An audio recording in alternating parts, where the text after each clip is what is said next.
pense que l'accord qui a été signé à la Cité de l'Union africaine, en tout cas, est un véritable mécanisme pour la paix durable. On voulait avoir un peu votre réaction par rapport à cette déclaration.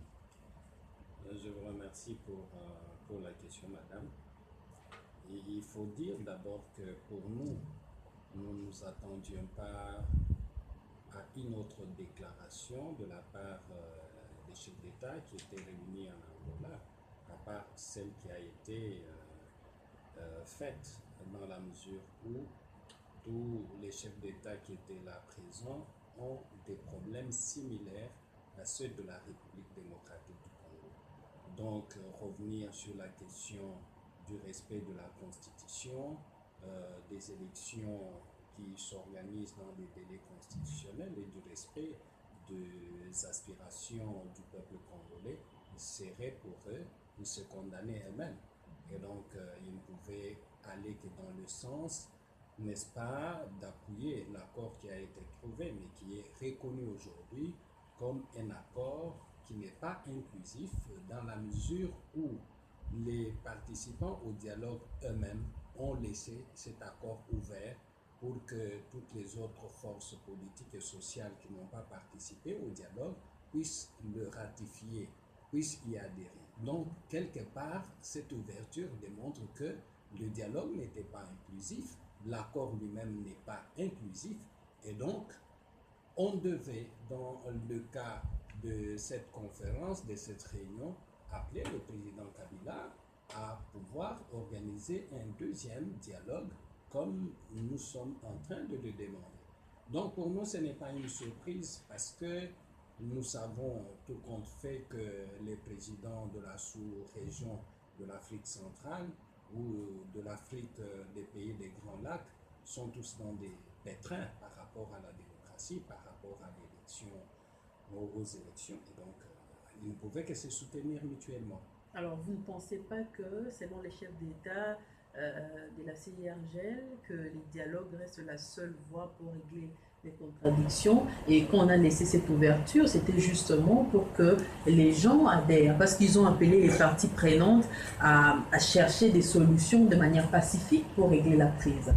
D'abord, il faut rappeler que la crise en République démocratique du Congo, c'est une crise artificielle, c'est-à-dire une crise préparée par la majorité au pouvoir qui a voulu que nous puissions nous trouver devant un fait accompli où les élections ne s'organisent pas. Ainsi, ça donne l'opportunité d'avoir le dialogue, ça donne l'opportunité pour le président de la République de rester encore au pouvoir pendant une année et plus.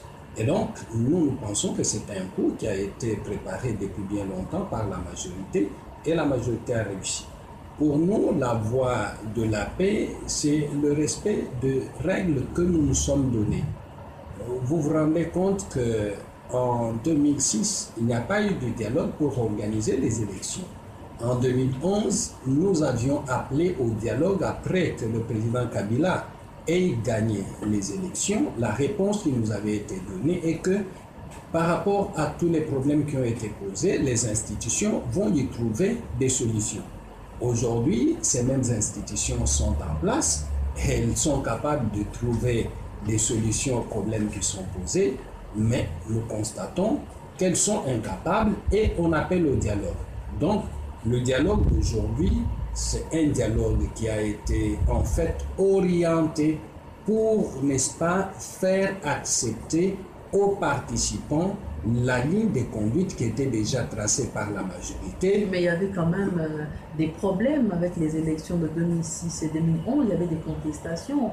En fait, selon l'esprit de l'ordonnance du chef de l'État qui a convoqué les dialogues, il fallait régler tous ces problèmes pour qu'il y ait véritablement des élections libres et transparentes. Mais là, le chef de l'État est en train de faire appel à sa propre turpitude. En 2006, le président de la République s'est contenté, n'est-ce pas, du fait qu'il avait gagné les élections, il a continué à gouverner. Nous n'avons pas vu, après qu'il ait gagné les élections, une main tendue vers Jean-Pierre Bemba, qui était un autre candidat aux mêmes élections. Et vous avez vous-même constaté que juste après, il y a eu la chasse aux ressortissants de l'Équateur. Et nous avions dénoncé ces faits en démontrant que ça ne participait pas à la cohésion.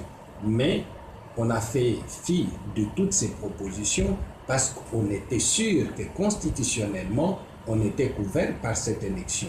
En 2011, c'était la même chose. Le président Kabila a gagné les élections et s'est contenté de diriger le pays au fait qu'il avait eu, n'est-ce pas, la majorité pouvant lui permettre de gouverner le pays.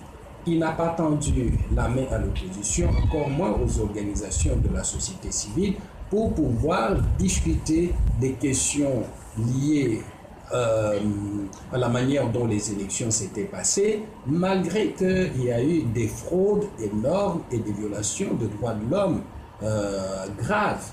Mais ils ont continué à gouverner et le peuple a pris patience en se disant qu'on ne pouvait pas brûler un pays pour un mandat qui arriverait à son terme dans 5 ans. Et vous vous rendez compte que dans 5 ans, le gouvernement, le président de la République ne prenne pas en fait des dispositions utiles comme on le fait dans toute démocratie pour préparer les élections, même si on n'est pas parti à ces élections, on n'est pas candidat à ces élections, c'est l'élégance démocratique de les préparer et de céder la direction du pays à quelqu'un d'autre qui serait élu. Mais nous avons tous constaté qu'il y a eu des manœuvres dilatoires de la part de la majorité qui nous ont amenés là où nous sommes. Et malheureusement, lors des débats au dialogue national, et ce n'est même pas ressorti dans l'accord,